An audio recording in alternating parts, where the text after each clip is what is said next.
Hi, this is Sai Kiran Ram here. ప్రజల కోసం ప్రశ్నించే గొంతునై please like, share and subscribe VVD news channel Nandyal.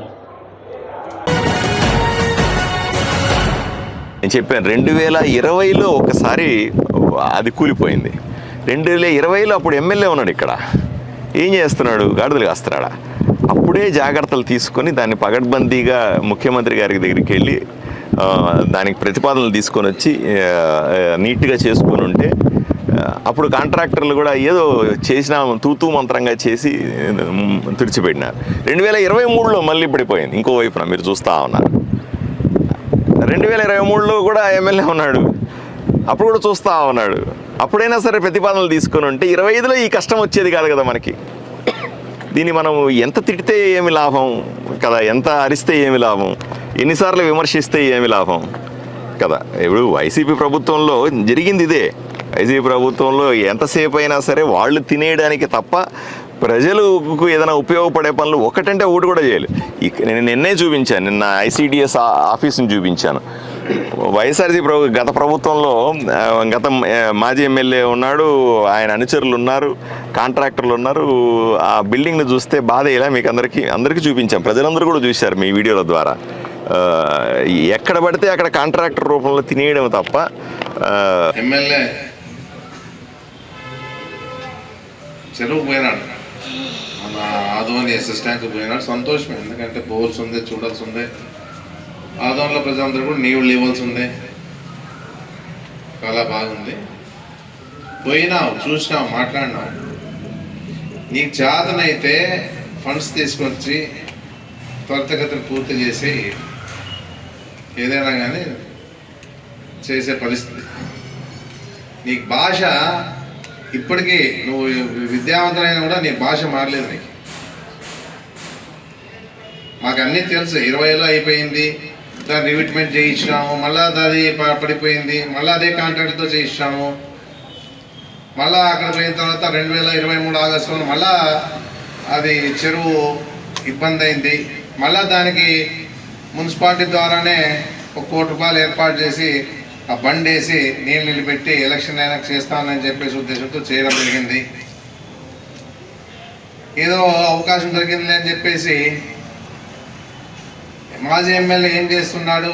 వాళ్ళతో చేతకాంతం అంటే దీనయ్యా, మెడికల్ కాలేజ్ తెచ్చిండే నేను, బైపాస్ తెచ్చిండే నేను, డిగ్రీ కాలేజ్ తెచ్చిండేది నేను, 1500 స్థలాలు ఇచ్చిండేది నేనే, టిట్కోయిన్లు ఫ్రీ చేయించింది మేమే, రోడ్లు వేసింది మేమే. నువ్వు వచ్చినప్పటి నుంచి ఎంత ఫండ్స్ తెచ్చినామో మీడియాతో చెప్పు. ₹1 కోటి మున్సిపాలిటీకి మొదట వస్తే ఆ ₹1 కోటి ఏం చేసినావు నువ్వు?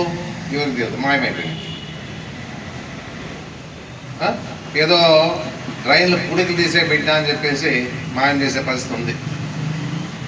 నువ్వు ఏం మాట్లాడాలా? పోయిన తర్వాత ఒక బాధ్యతాయుతంగా ఒక బాధ్యత పదవిలో ఉన్నప్పుడు ఏం మాట్లాడాలి? నువ్వు బాధ్యతాయుతంగా మాట్లాడాలి. మాజీ ఎమ్మెల్యే గాడులు కాస్తున్నాడా అని మాట్లాడినావు. నువ్వే ఇప్పుడు అదే గాడుల పొడులు తొమ్ముతున్నావా? సంవత్సరమైన 13 నెలలు అయింది. నేను గాడులు కాస్తున్నాను, మాజీ ఎమ్మెల్యే.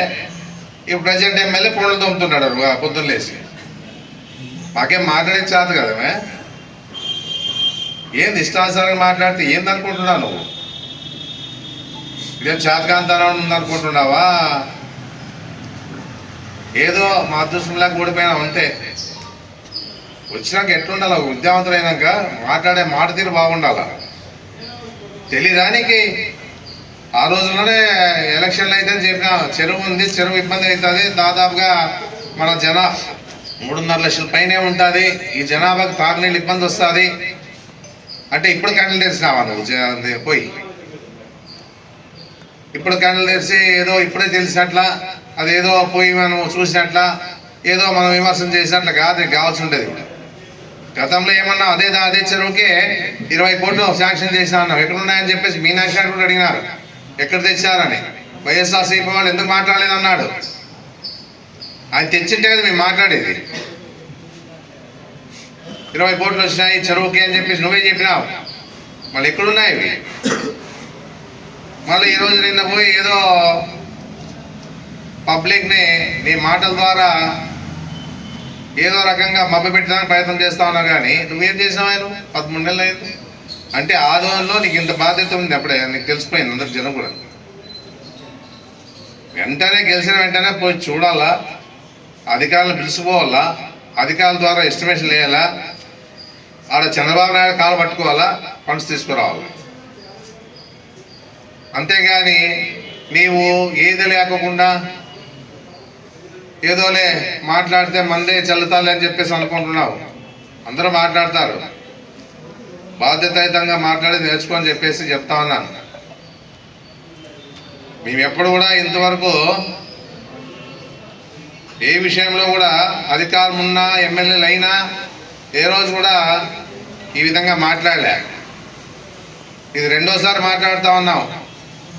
అదే జిల్లా పరిషత్లో ఏం మాట్లాడాం, అదే ఎమ్మెల్యే మీద గాడులు కాస్తుంది మీ ప్రభుత్వాన్ని మాట్లాడతావా?